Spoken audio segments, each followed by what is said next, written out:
challenges facing farmers due to the drought and also opportunities for farmers that he has recently announced. Without further ado, I would like to welcome Minister Green to the platform. Mr. Green?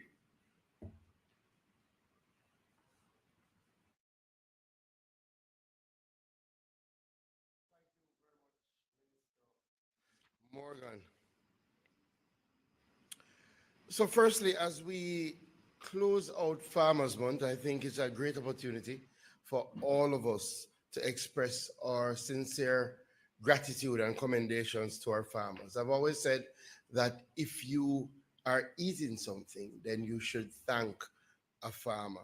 And the farmers' hard work sustain us throughout the entire year. And this April, we've been celebrating our farmers. We got off to a wonderful start with the agricultural show in St. James at Montpelier and also in St. Mary. And we've had a host of activities just to remind our farmers how grateful we are for their service and the fact that they feed our communities and fuel our economy. So I want to thank them specifically for their hard work and their tireless efforts. And just to say that despite having a very challenging year last year, our farmers really put their shoulders to the wheel to start 2024. And our preliminary figures indicate that the first quarter of 2024, we would have grown our agricultural sector by over 10%. And that is a testament to the hard work, dedication, and determination of our farmers. And that is why it's so critical that we have to respond as our farmers have gone into a drought cycle that is really causing them tremendous challenges.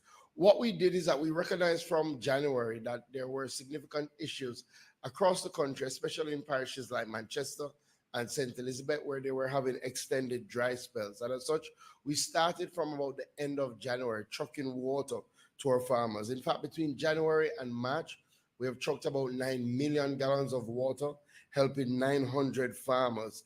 Additionally, we have also been working with farmers to be better able to withstand this current drought by making them more resilient. And as such, we've worked with about 45 farmers to develop catchment areas and provide them with pond liners. And that work has helped about 1,000 farmers in enhancing their water management practices and their agricultural sustainability. Additionally, we've targeted about 6 areas, highly productive zones, that we're building retention, catchment areas. We have earmarked over $8 million to that drive. We have completed one already in Hindstown. We're doing some work in Lucky Pen in St. Mary to ensure that when the rain does come, that our farmers are better able to capture that water and to use that water for their agricultural enterprise. As we have recognized that the drought has persisted and what started in Manchester and St. Elizabeth has now been extended to multiple parishes, we have enhanced our drought mitigation response. And as such, we're now focusing on Clarendon, St. Elizabeth, Manchester, Trelawney, Westmoreland, St. Anne, and Portland. We've allocated an additional $24 million to the trucking of water, which is part of a bigger program that amounts to about $90 million. So trucking is our immediate response. And I want to say to our farmers, if you are in need of water, please contact your RADA extension officer or your RADA parish office. Also, you can contact the National Irrigation Commission. But we do recognize that trucking is just one element. But in order to even treat with the element of trucking, we have realized that we need to enhance the assets that we have in the Ministry of Agriculture, especially those that are used to truck water, so our water trucks. What happens during a drought oftentimes is that it's very difficult to get the private contractors to truck water to our farmers because they also have a high demand to truck potable water. As such, what we have been doing, we've targeted enhancing the water trucks that we have, and we're taking an all of ministry approach. So the Jamaica Bauxite Mining Limited, one of our agencies under the Ministry of Agriculture, Fisheries and Mining, would have recently unveiled a new 5,000-gallon water tank, a 5,000-gallon water truck that will target farmers in St. Anne. So that's an investment of about $15 million. We're targeting about 4,000 farmers in St. Anne's Bay, Claremont, Monique, and those surrounding communities. And we would have unveiled that on Friday. So I expect that that water truck is now on the road. And again, our farmers, you can contact your RADA parish office in St. Anne if you need support from that water truck. We will be unveiling two more water trucks this week to service communities in St. Elizabeth and in St. Catherine. Additionally, of the 90 million that we have earmarked, we will be providing additional support for storage and drip irrigation system. So we've targeted about 600 water tanks and about 400 12 millimeter drip irrigation hoses, and that distribution has already started. Additionally, we've earmarked about $8 million to really help with our livestock farmers. We know the difficulty that you're facing now in this time. Very hard to get the right nutritional support for your animals, and as such, we will be providing some hay, we will be providing some trucking of water to you. Again, our livestock farmers, if you are in need, please contact RADA and let's see how we can help in these times. Additionally, we have been working with our farmers to remain vigilant during this period to look out for updates from the meteorological services, to also download, if you have the capacity, the RADA app, so that we can help guide you not only in relation to what is happening on the rainfall side, but also in relation to your integrated pest management. We know we do see some increases of certain types of pests during this time period, and it's important that our farmers are paying attention to that. It's also important that you're taking the drought management seriously. So soil mulching, looking at planting drought-tolerant crops, timely harvesting, implementing land husbandry treatments, contour ditches, planting cover crops, minimum soil tillage. All of that is important now as our farmers face this ongoing drought. I'll speak a little bit about our fishery sector and what we've seen last year and some of the things that we're working on, and then I'll speak a little bit about our mining sector. In 2023, our fishery sector significantly boosted our national economy, contributed about 160 million United States dollars. We did see marine production account for 151 million and aquaculture amount for 8 million US dollars, and that's 151 million US dollars of the 160 million total that we would have contributed to the national economy. We did see a noticeable increase in our registered fishers, and we're happy for that. We saw an increase moving from 505,687 fishers who renewed their licenses to 7,640 for a 34% increase in renewals. And we continue to work on that. And we do believe some of the system that we've put in place to make that easier is bearing fruit. We also saw an increase in marine fish production. We saw substantial growth by 28%, yielding 13,691 metric tons, again valued at US dollars 151 million, compared to 10,000 metric tons in 2022, which was valued at $118 million. So we are seeing a noticeable increase in our marine fish production. We also saw an increase in our tilapia production, and the NFA would have produced 1.3 million tilapia seed stock to help the sector meet their demand for tilapia. And we would have broken new ground for a brand new tilapia hatchery, which will move our annual production from about 500,000 fry to about 5 million fry annually. Additionally, if you haven't heard, Jamaica is the first country in the world to attain Marine Stewardship Council certification for our Queen Conch fishery. That certification underscores that Jamaica's conch industry is sustainable and also gives our conch a significant competitive advantage in the global market. Our conch industry is valued at about 8 million United States dollars annually, and this opens up, this certification opens up new avenues for our local conch fishers. Additionally, we have been strengthening our National Fisheries Authority. We have put more boots on the ground to provide greater extension services. I've said to the team, just as our farmers are used to rather being that arm that they turn to when they have challenges, when they're looking for technical support, National Fisheries Authority will be that avenue for our fishers. And as such, we've been enhancing our extension services. Yes, we will have extension services in our fishery sector, and we've been enhancing our compliance officers. And over the course of last year, we were able to do 900 site visits across critical locations to provide fisheries oversight. And that includes our fishing beaches, marinas, restaurants, tournaments, seafood stores, rivers, fish farms. It's a comprehensive approach to ensure that we monitor and also that we enforce our regulations. We are now in the close season for lobster. I know we all love our lobster, but again, if we don't have these closed seasons, then we will not have an industry to protect years to come. And as such, we do a closed season for lobster and for conch to ensure that during the times that they uh, reproduce, that they have the necessary protection. So I'm just reminding everybody that we are in the closed season for lobster. It runs between April 1st to June 30th. There is a maximum fine of $3 million or 2 years in prison if you are caught with lobsters during this period.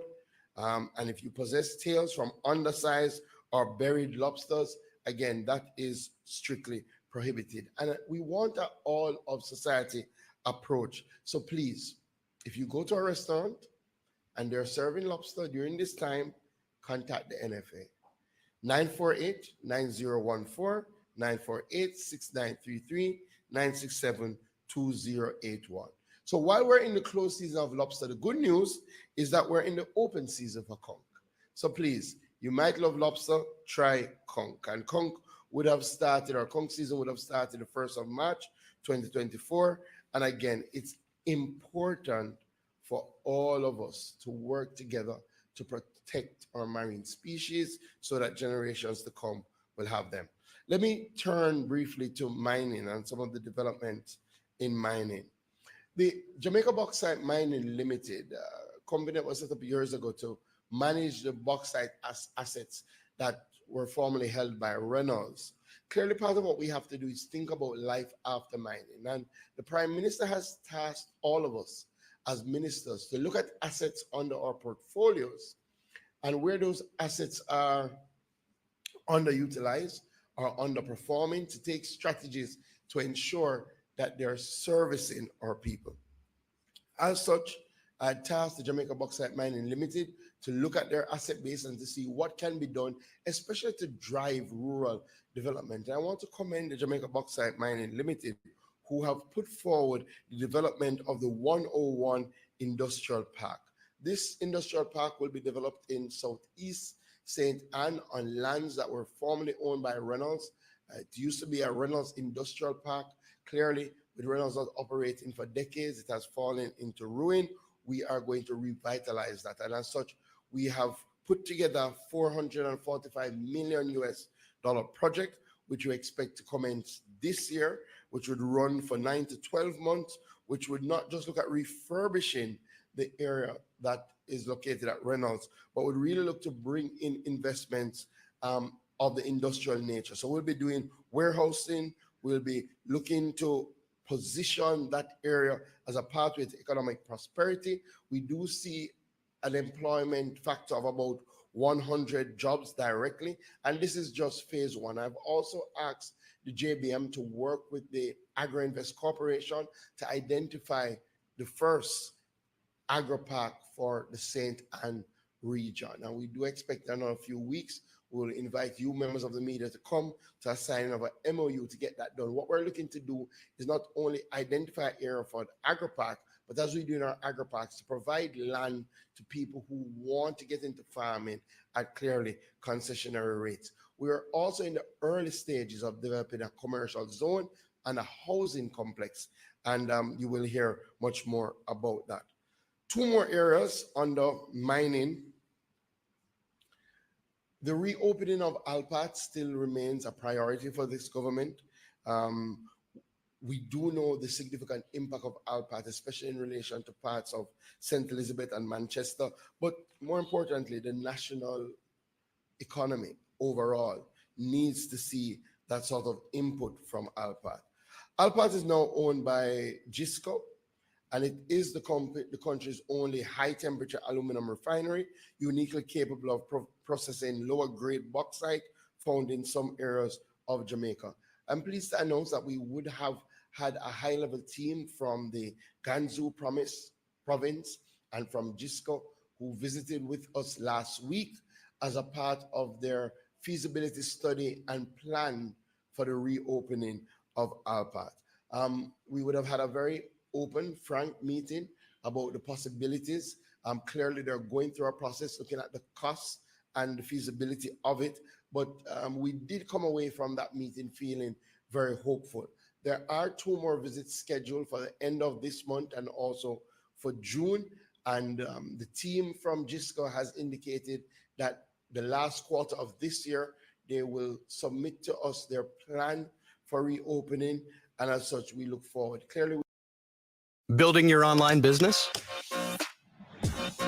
Go to Wix.com and set up your store on a single integrated platform.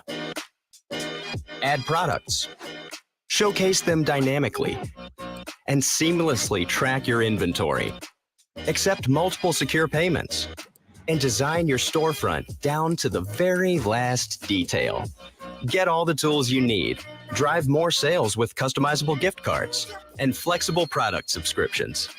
Retain customers with a point-based loyalty program, email automations, and reach millions with sales channel integrations. Complete your setup with a personalized analytics dashboard. Make smart business decisions and shape the next phase of your business. Build, manage, and grow from one place. Go to Wix and launch your online business today. times for agriculture, fisheries, and mining. Despite the challenges we face, the ministry continues to work together with our farmers, with our fishers, and of course, with our mining sector to drive economic growth and development for Jamaica. Thank you.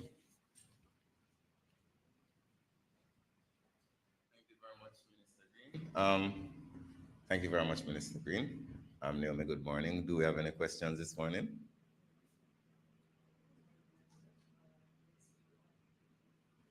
Good morning, Minister. Thank you. Good morning. Yes, we do have a few, but may I start with you, Minister Morgan? Prime Minister, having posted the decision from Cabinet yesterday concerning recognizing the state of Palestine, has received commendation online. And I see a few comments, though, asking, what took the government so long in coming to this decision? If you could help our viewers understand really the deliberations that go on in matters such as these. Well, I think the Minister of Foreign Affairs will be best placed to outline the process. All I will say is that Cabinet did consider the matter. We view it of significance, and the Minister did make a presentation to Cabinet. And at the end of the presentation, Cabinet was unified in its position and make the decision which was published to the public. Thank you, Minister. All right, Minister Green, if you could, there are a few questions for you from members of the media who are watching online. The first question comes in terms of the expected cost impact because of the flood, because of the drought. If you could help our journalists in terms of just getting a response in terms of what are the likely impact on the various vegetable crop because of the drought.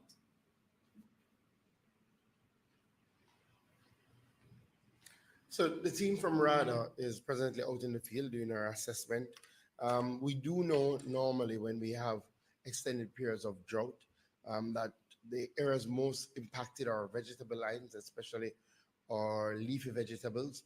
So we're out doing the assessment now. I wouldn't give any figures as yet. I do expect that by next week we will see what is happening. Clearly, what we're trying to do in our drought mitigation exercise is to cauterize loss to try and help the farmers save their crops. We do expect nonetheless some fallout.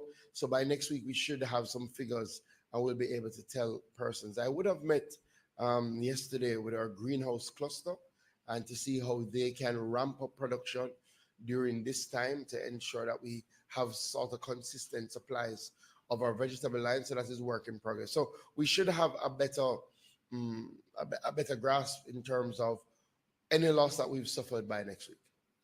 I think the specific question, Minister, was: is there any vegetable crop that's looking like it will be more impacted than the other as yet? So normally, or leafy vegetables. So normally things like lettuce, normally things like cabbage, normally some of our fruit lines that depend heavily on water are normally impacted. But it's a little too early to say the extent of the impact.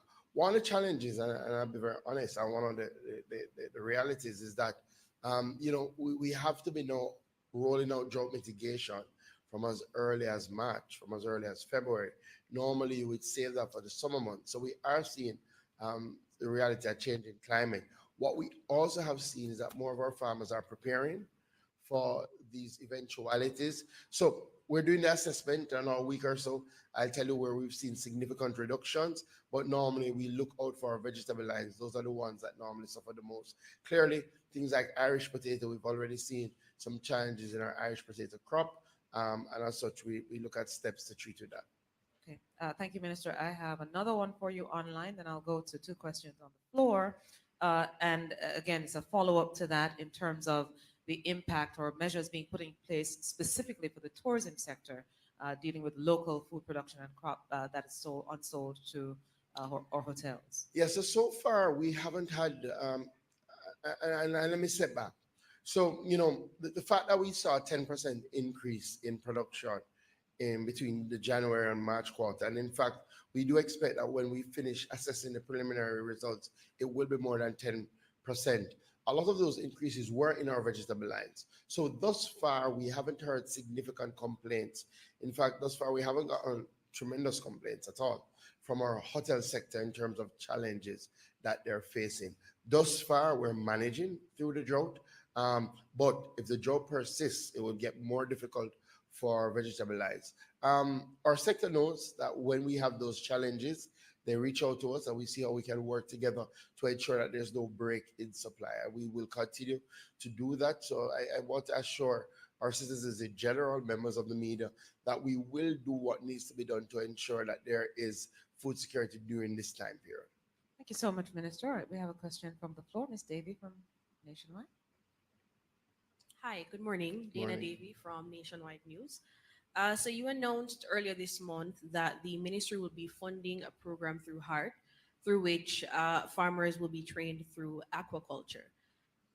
When is that set to start, and what exactly will that entail? Yeah, so thank you. One of the things we are placing a lot more emphasis on our fishery sector. And we do, as a part of our food security drive, believe that we have to drive the production of fish, especially tilapia. So what we've done is that we have renovated 3 ponds at the Ebony Park Hard facility. We expect to start training in September for those fish farmers who are interested in the area. What we have found, a lot of people have gotten involved in fish farming, but they don't have necessarily formal training. So we want to ensure they have better outcomes, that they're taking a scientific approach to fish farming. So we're going to work with HEART in that regard. Additionally, we do have a program through the ministry where if you're interested in fish farming, if you were to prepare a 1-acre pond, up to 1 acre, we will provide you with the fish free of cost, right? So we're really looking to drive our tilapia fish production as a means of food security. So that training will start about September, and we do expect in another few weeks to unveil our newly renovated ponds, and we will use that to drive aquaculture.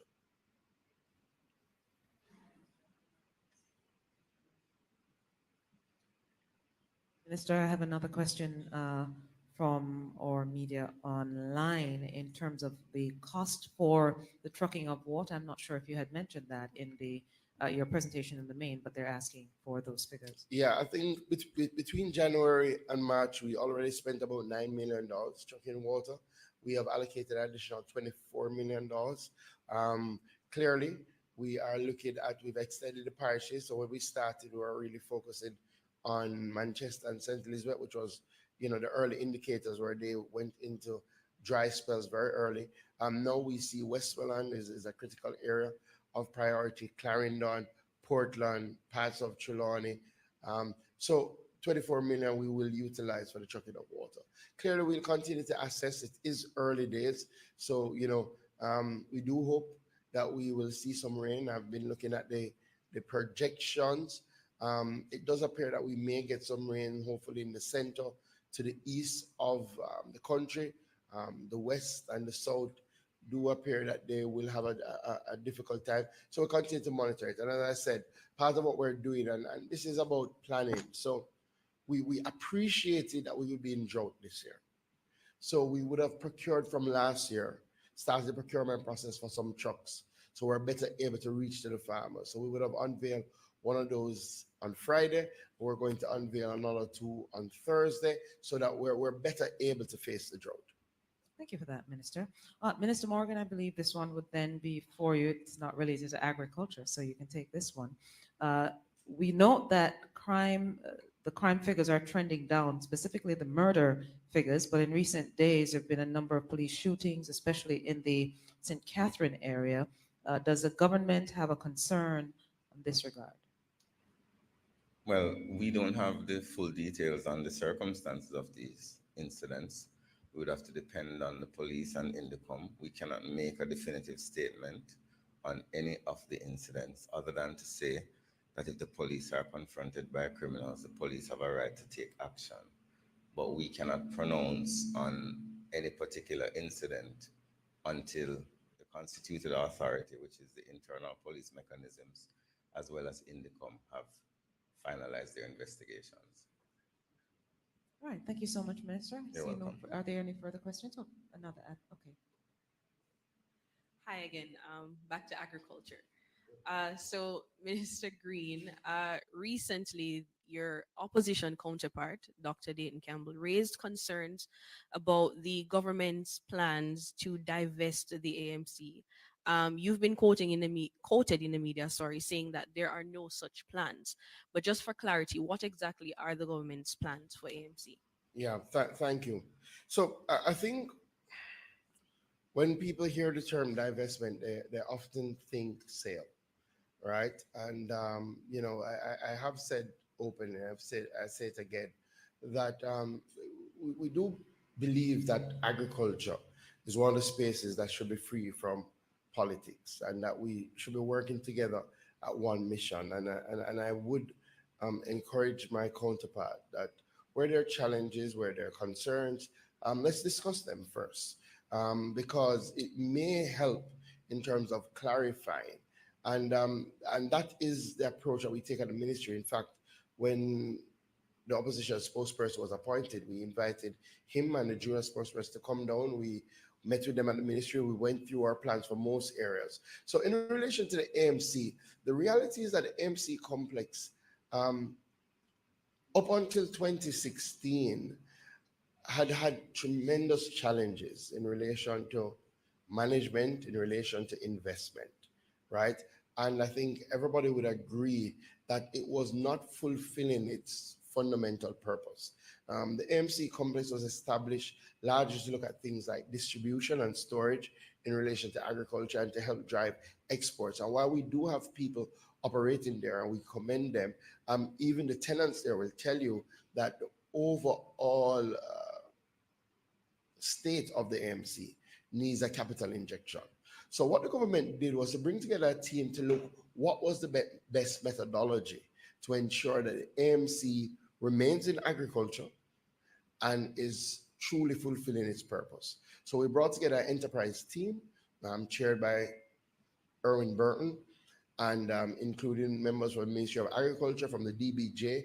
We did things like looking at the valuation of the property, looking at the models that we could utilize for public-private partnership to bring that capital injection.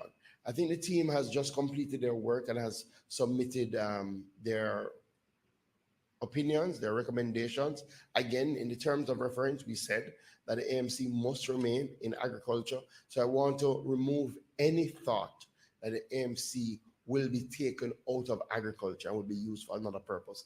That will not happen. What we're looking at is the best approach to, for example, get a private sector company to partner with the government to look at the capital improvements that is needed to enter into various arrangements, whether that may be lease, a section of the building, or a long-term lease, or do we go it alone? Does the government look at what it would cost for the full renovation of the AMC, and do we take that now to the Public Investment Infrastructure Committee and ask them for that resources? What we now have coming out of this process is we now know how much that costs in terms of what funds would we need if we're going to do it alone and do a full renovation of the AMC. Additionally, we now know what are the options in terms of a public-private partnership, and a couple of options have been put on the table. The next step now is to take it to cabinet, right? So we will go to cabinet over the next, I would say, maximum 4 weeks to indicate the options that have been put forward and to hear from cabinet what is the best option for us to pursue. But no matter the option, the AMC will serve agriculture. And coming out of this process, what you will see is a renovated, reinvigorated AMC complex.